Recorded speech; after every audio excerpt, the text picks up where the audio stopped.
I'm actually wondering like what's going to happen with Card, because the Imperials, they're like, oh, by the way, since Han and Lando were just stopping off at Sluis Van, they're just going to just stop off at Merca to just bomb the out of the planet. Oh no! I'm assuming they are evacuating still. Yeah, they must still be in the middle of it. I was reading this thing recently. If there's an emergency, the way to quickly get your cats out of like a burning building or just any sort of disaster is to grab a pillowcase and put them in. So I imagine that's what they're doing with the Yasila married. They're just putting them in, like hordes of them in bags. Like goldfish or something. Come on, guys, we gotta get out of here. Hello there, you found the Lost Holocron, an ancient artifact of lore and legends from a galaxy far, far away. Each transmission of the Lost Holocron, you will join an episodic discussion of media from the Star Wars universe. We'll be your guides. Apple lover Tim. Only because of work. Potato washer Kyle. Why potatoes? Tomato crusher Scott. Squish. And banana bender Stewart. Wait, do we mean the fruit or the products? I wanted it to be ambiguous. Oh no! I love my tomato phone. Don't you guys? I do have a potato clock. Nice. We will be covering the material up to and including Chapter 32, which is the entire book of Heir to the Empire. The whole book is chapter 32. This is the last holocron. This is the last holocron for Heir to the Empire. Scott, can you tell us what happened before Chapter 32? All right. It is the aftermath of the Galactic Civil War. The New Republic and Imperial Remnants struggle for stability. On Kashyyyk, Leia, Organa Solo, and Chewbacca uncover the identity of the aliens responsible for their many attempted abductions and head back to Coruscant with a promise of parley over the Forest Moon of Endor. Grand Admiral Thrawn and Captain Pellaeon had prepared an assault on the Sluis Van Shipyards, presently a hive for repurposed warships that are filling the logistical demands of the burgeoning New Republic.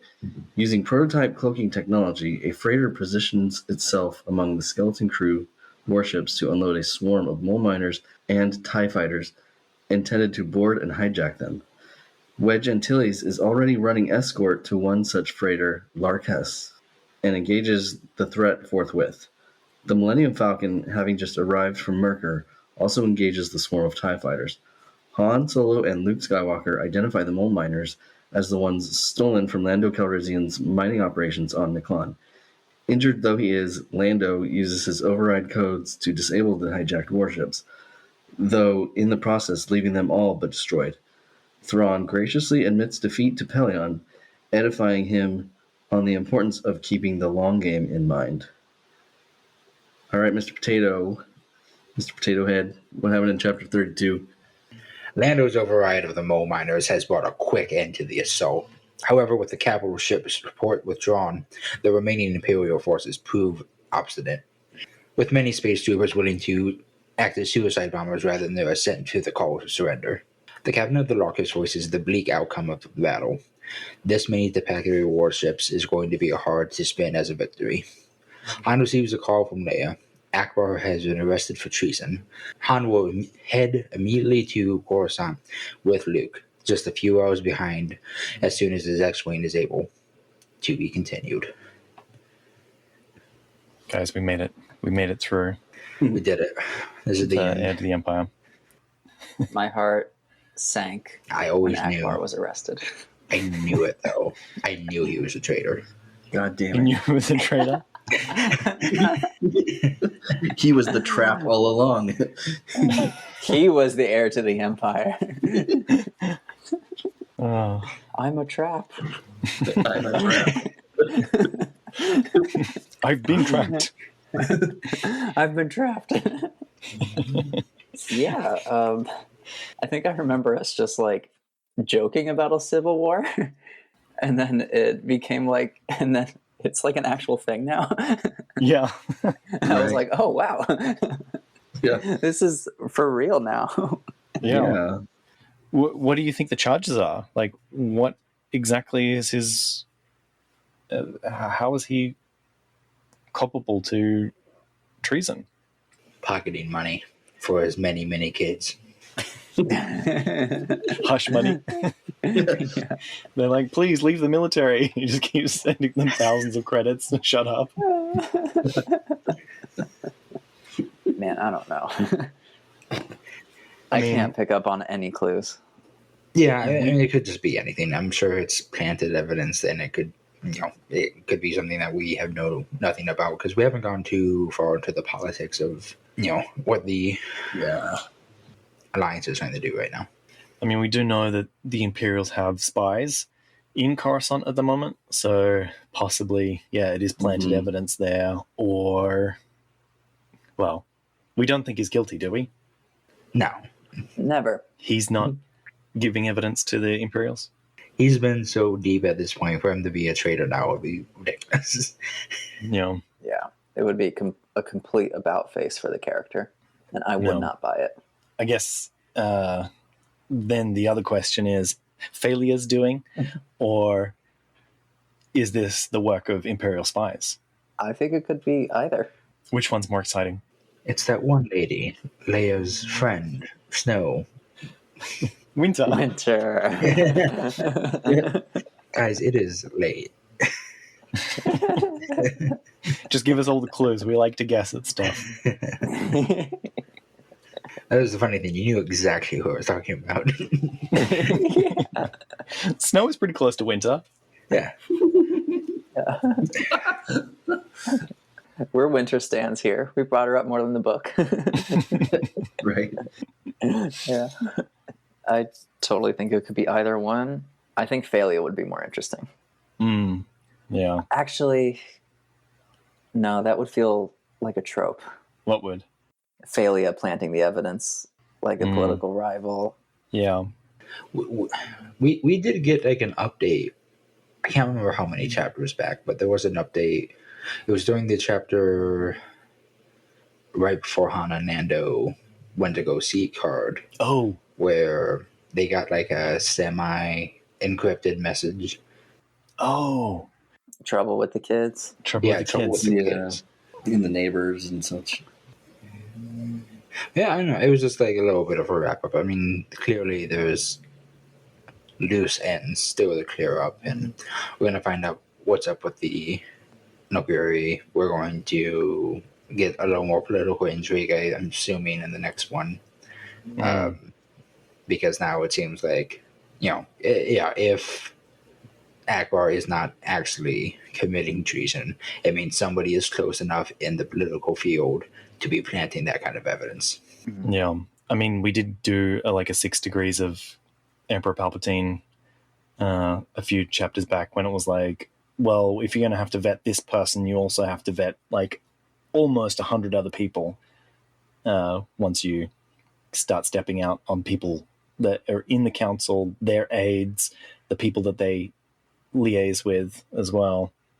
But yeah, it makes me think like maybe Failure is the one bringing the evidence forth, but it was presented to him by a friend of a friend who may be one of these Imperial spies. There are a lot of possibilities. But then that's why we have a whole nother book to look forward to. Yeah. Right? I mean, I was just thinking, like, the last chapter made me feel, like, really satisfied with how this wrapped up, and then also looking forward to the next, because it put each faction in an interesting spot. And this kind of just, like, juiced that up. Yeah. It's one of those Mario Kart speed boosts that launches you into the next chapter. Yeah. Yeah, that's a good way to put it. That it really does build the intrigue for the next installment, and I'm interested to see where how Thrawn. I keep calling. This is not the first time. Timothy Zahn has planned this out to to build that plot through this trilogy. Yeah. Do you think he intentionally wrote Thrawn's name to rhyme with his last name? Timothy Thrawn. Timothy Thrawn. Not in my accent. Timothy Zahn and Thrawn. Oh yeah, those are different. I mean, different, yeah, but But Timothy Zahn is American. Zahn. Wait, so how do you say Thrawn? Thrawn. I say Thrawn. More open. Yeah, okay. Yeah. Thrawn, Zahn. Yeah. I hear it. Mouth posture. Mouth posture. There was a phrase that Han used, like, here comes the hammer or something like that, or the hammer's coming down. And I was like, I'm not exactly sure what this is. I'm going to Google this. And the first thing that comes up is a MC Hammer album or a track. Here comes the hammer. Oh. And so it makes me wonder, is Timothy Zahn an MC Hammer fan? I don't think there's any relation, but I want to explore this line of thought anyway. Yeah. Okay. I mean, it was the 90s. It was a song written and performed, released in 1990, and this was released in 1991. So I think it's quite possible that, that it did happen like that. But did you actually find an answer? The answer you were looking for? Because I can let you know, the hammer is the hammer of justice, like the gavel. right, okay, that makes a lot more sense than him just trying to sneak in a reference to just some artist or guy.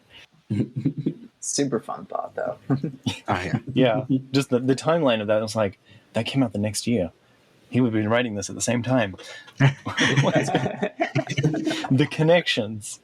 That would be hilarious if we interviewed him and he was like, yeah, actually, big MC Hammer fan. Finally, someone gets me. Maybe we should wrap the outro then. Have 4 white guys try to rap. All right. Oh, great. Guys, I'm sick that time. I can't make it.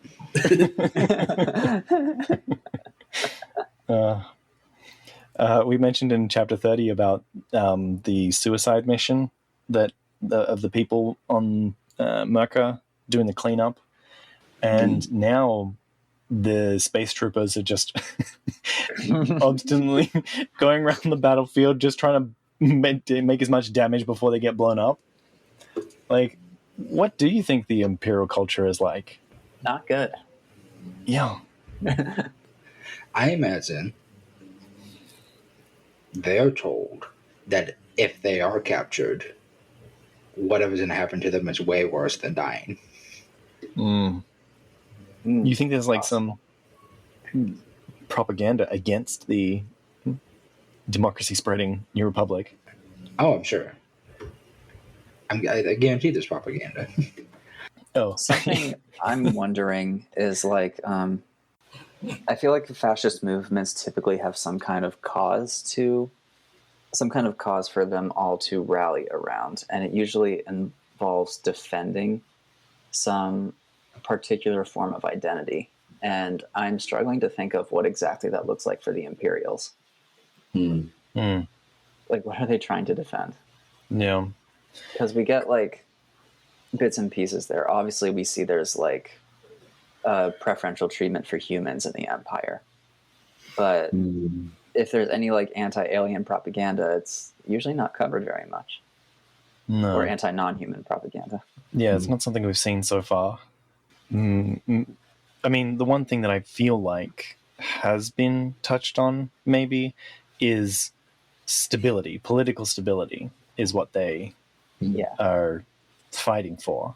And they don't want people coming in with their new wave ideas and forcing us to do what we don't want to do.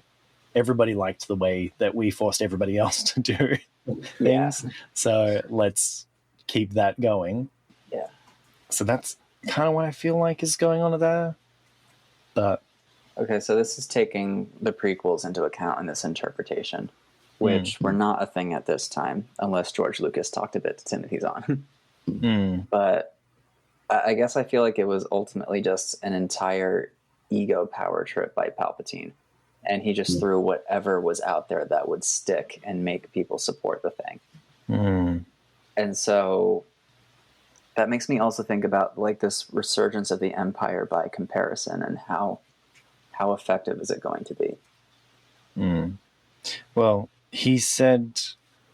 Kyle said that Palpatine was supposed to be based on Nixon, right? Yeah. What was Nixon's, because I'm not very familiar with American history, but what was Nixon's platform that he got support for? And I think that might tell us what we're looking at. What the general idea of what Palpatine's empire stood for against the New Republic, or the Old Republic, the previous Republic. So Nixon began the war on drugs. Mm-hmm. And unity in place of discord, compassion in place of bitterness, and leadership. his platform is leadership. Which, that, I said that people don't like democracy because democracy is seen as unstable, because everybody's voices are being thrown into the pot. That how are we ever going to get anything done when we have to, follow what everybody wants to do? Whereas the dictatorships have a particular directionality to them and say, like, okay, well, we have strong political leadership, and that's what they're appealing to. They don't want a government that flip-flops. And this month you've got the the Human Supremacist League and the Ithorian Supremacist League coming in the next election cycle. The human cultists. Human cultists. Yeah. And then you've got the Confederacy of Independent Systems that are in control for another 4 years, and then the next 4 years is somebody else, and they don't like that. It seems like political weakness to be meandering like that. No, that's an understandable platform. Short-sighted, but understandable. Yeah, and I know that one thing that I had heard was during the political unrest in Hong Kong, for instance, the Chinese government was kind of looking at our previous administration, just how crazy and messed up everything was with that, and the Chinese government's like, is that the kind of democracy you guys want? I mean, look at that. Look how messed up they are. That is that really what you guys want? This reminds me of a hilarious video that has a very offensive word in it. You don't want to say it, so you've seen it. Wait, what? Tim's pulling out a ukulele. We will link it in the show notes, but we do not condone this language in the least. But I mean, that's basically fascism, right? Fascism is saying, well, I know what's best for everybody else. You guys don't understand the chosen word of God, and so you need to listen to me and my rhetoric, or listen to the way that I want to run things, because I know what's best for everybody else. And I think, we kind of get that on. I hate that it's a two-dimensional thing, but the left and the right both have these in American politics, but arguably around the world. Yeah, frustratingly around the world. Have this, well, you don't know what's good for you. You should just be doing what I say. And everybody, and you look at, memes on the internet, and everyone's like, oh, I can't be this intelligent, but also have much more people stupider than I am. And it's just looking down on other people for knowledge that they don't possess, which is weird. As just a stance in general. Which I do like that meme. Did I send that to you guys? Of when people call you stupid in school, and it's Obi-Wan Kenobi at Camino, and he said, yes, well, that's why I'm here. That's great.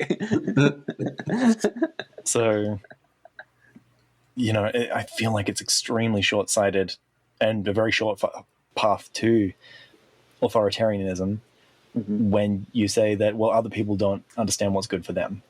Or I understand what's better for other people than they do. It's when you're in that kind of position, you need to listen. Let's get back to some lighter things, like Wedge. Wedge. Wedge. Wedge is so congenial in this. Like, he's like, well, I don't have much to give you, but I will literally scrap my X-Wing just to make sure that you can leave in 10 hours. Oh, yeah. Good old Wedge. Yeah. Give you the clothes off his back, that man. He'll give you all his cheese. Yeah. What couldn't he potentially just give him the X-Wing and have his repaired, and then Luke stays behind to get repaired and he brings it back when he can? He could, but R2 has a thing going on with that X-Wing. That's right. Okay. Yeah. Plus, the seat is like conformed to his butt, you know? Yeah. That's fair. Yeah. It took him a very long time to work that groove into that chair. Yeah. But I mean, he could. Yeah, but he could. It's not the same. He's going to have to make all the adjustments to the seat. He's like, oh, man. Wedge is like way taller than him, I guess. I did actually get like a bit nervous in the last chapter when they dropped off his X-Wing. And I was like, oh no, is this the end of it? And then I had a little sigh of relief when it came back. Yeah. Yeah, no, I thought that would be an easy target for Thrawn sitting at the edge of the battlefield going like, that's Stray X-Wing, somebody take care of it. What if he had them steal it instead? They wanted ships. Ooh. Oh, yeah. Although X-Wings are supposed to be inferior to TIE fighters, aren't they? No. No, TIE fighters don't have shields. TIE fighters are meant to be like quick and expendable. Yeah. Oh, okay. Yeah. They're inferior with speed. Yeah. They're basically like, you know, win battles by sheer numbers, not by, Yeah. you know, Okay. effectiveness or whatever. It's like quantity over quality. Yeah. They're the Zap Brannigan starfighters. Yeah. Uh-huh. Yeah, I don't know. I guess I just thought with what's going on, it felt like it should have been more of a time crunch to hurry up and get stuff done. And 10 hours for Luke to catch up, a lot can happen in that time. Yeah. Yeah, I guess so. Especially after what just happened, do you think they'd want to like try to stick together a bit more? Yeah. But I'm sure this is going to be a plot in the next book. That something's going to happen in that 10 hours that's going to keep them separate. Oh, you think so? Probably. It would make sense because otherwise we're going to start, basically from square one with everybody's in the same position and then they're going to spread out again. So it would make sense to split them up here. That Han and Leia are together. Han is left to babysit Akbar while Leia goes to a secret meeting with the Nogri. And then Luke has to go to his session with his personal trainer. Mm-hmm. Oh, yeah, he's going back to Jorma. Yeah. And then Nando's going to get dipped in a bacta tank. Oh, yeah. Yeah. Wait, are they leaving Lando at Sluis Van? I don't know. I don't think Was so. was he mentioned in this chapter? That was not clear. Well, I mean, we also don't fully know how serious his injuries are. So it could be something that could be taken care of quickly with the tech they have at Sluis Van. It was said that we only know it's bad enough that the Millennium Falcon couldn't do it. Yeah. Yeah. Mhm. But he did say that he would spend some time floating in a bacta tank, which I think would take longer than 10 hours. But that's just my intuition. I want to float in a bacta tank, guys. I really do. I just want to chill in a bacta tank for like a day. I do too. Yeah, I'd like that. It's very nice. Have you ever tried any of those sensory deprivation chambers? No. I have. Oh, how was it? You have? It's okay. It was dark. Did you feel anything? Not really. No, I know, that's the point. Sensory deprivation. Yeah, it looks like Han's already in the bacta tank in chapter 32. Big Han? Han or Lando? Yeah, sorry. Lando's already in the bacta tank. Pando. Hando, yeah, I know. In the bacta tank. Really two sides of the same coin. Two sides of the same pillow. 2 dimensions on our smuggling. Axis. Yes. Our scoundrel graph has 2 axes. One of them is Lando and the other's Han. Yeah. Looks like Card's not getting his cruiser. No. No.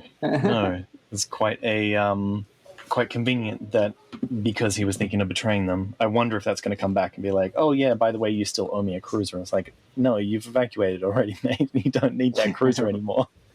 right? There's a few different things set up here that will be very interesting to see when it continues. Because, I mean, Han's going to have a political headache with his plan in the moment. And exactly how, like, public has Imperial awareness, has awareness of the Empire been? It seems like it's fading into the background. Yeah, because this was also a debut in a way as well. Yeah. I'm guessing this is going to make things more intense, though. It's going to bring it back into the spotlight. They're hitting us somewhere pretty close to home. Yeah. They're going to be like, oh, the Empire's back, and you just wrecked a bunch of our cruisers. Like, what were you thinking? It's going to be rough. Yeah, it's going to be pretty rough. I'm actually wondering, like, what's going to happen with Card, because pretty soon we established, like, they're 20 hours away by light speed, or by warp drive, or hyperspace? By hyperspace. So do you think that's going to be their first stop out of Sluis Van, the Imperials? They're like, oh, by the way, since Han and Lando were just stopping off at Sluis Van, they're just going to just stop off at Merca to just bomb it out of the planet. Oh, no. I don't think so. I think we talked about it last week, where it's just low priority, but it's gonna come up to them. And I don't know. I'm assuming they are evacuating still. Yeah, they must still be in the middle of it. But what if it's now Sunday for Thrawn? Yeah, it does feel like a Sunday for him at this point. I don't think they're going to get rid of Card that easily. I think Card is going to know that he's fucked. And he's going to go to the only people that he thinks could possibly help them. And that's the Alliance right now. Yeah. No help to be found among the Hutts. Never. Well, he's supposed to be kind of spearheading the former Hutt operation, former Jabba the Hutt operation. Oh, do you think the Hutts are mad with him then? That he's stepping on ex-Hutt territory? Probably. Zero the Hutt. Card, for one moment, can you just stop pissing everyone off? Do we even know where they are right now? Or are they just kind of like in the background somewhere? The Hutts? No, Card and Aves and all those guys. Oh, they're evacuating. They're still doing their... They're still evacuating. Oh, okay. They're still trying to get their stuff together so that they can get out of there.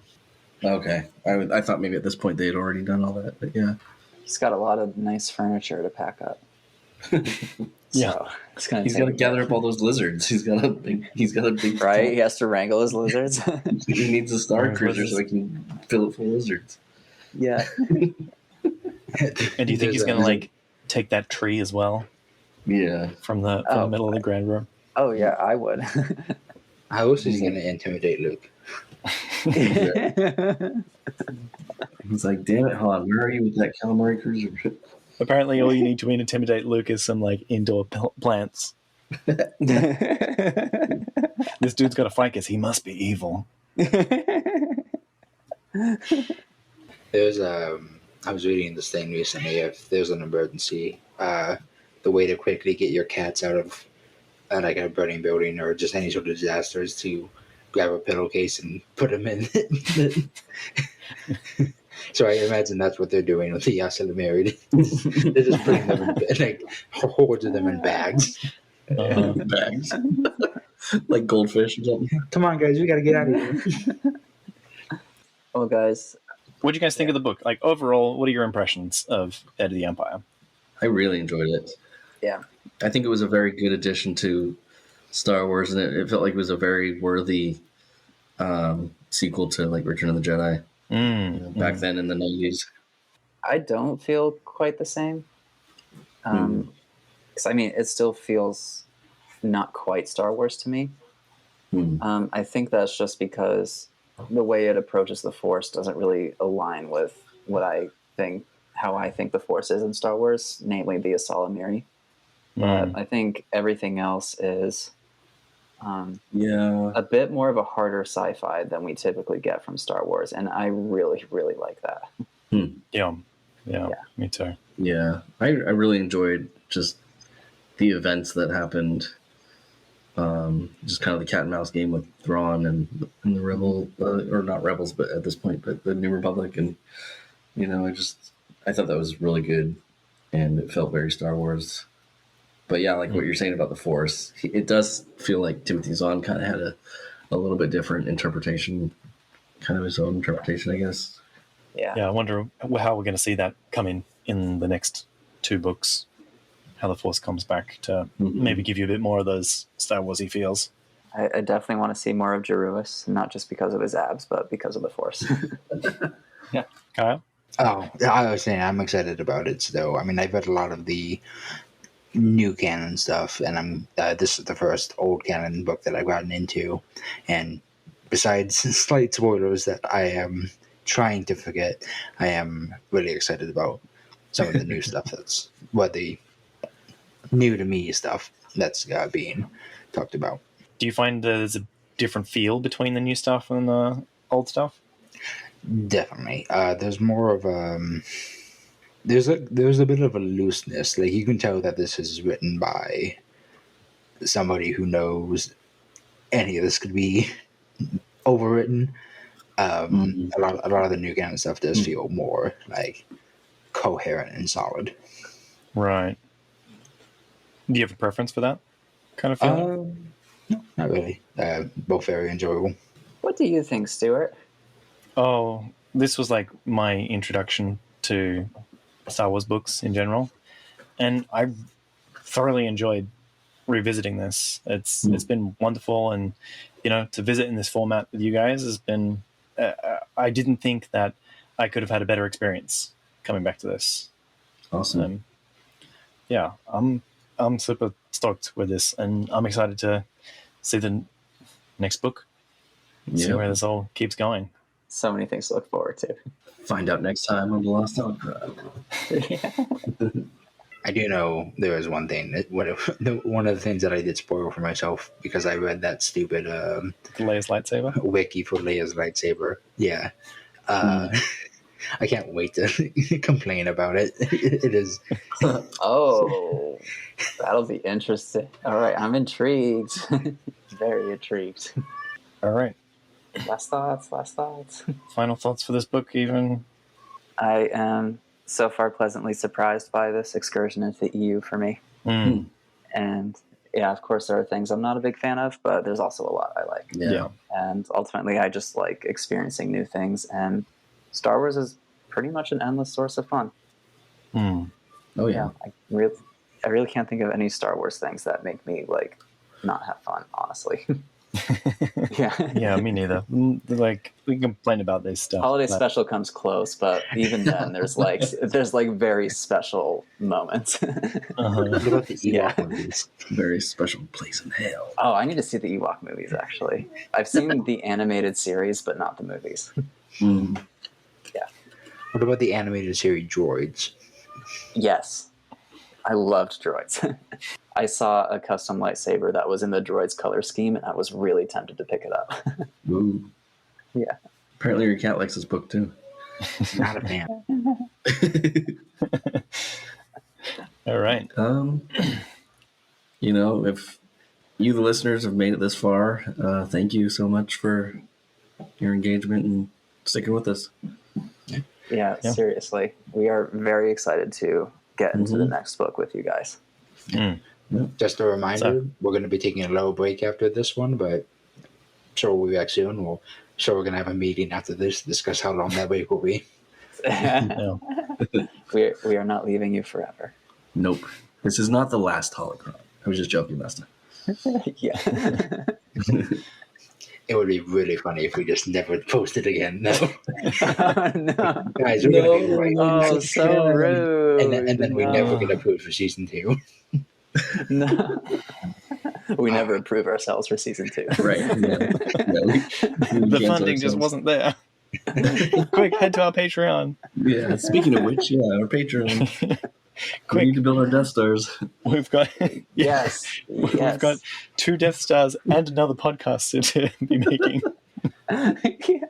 Oh, that reminds me. I have to talk to you guys about onion versus onion versus tomato. Tomato. All right, this has been the Lost Holocron. You can find transcripts, links to discussion, and more at our website, lostholocron.com. While you're there, you can learn how to support the creation of future episodes. Read on, and we'll be waiting for you in the next book. We'll be honored if you would join us.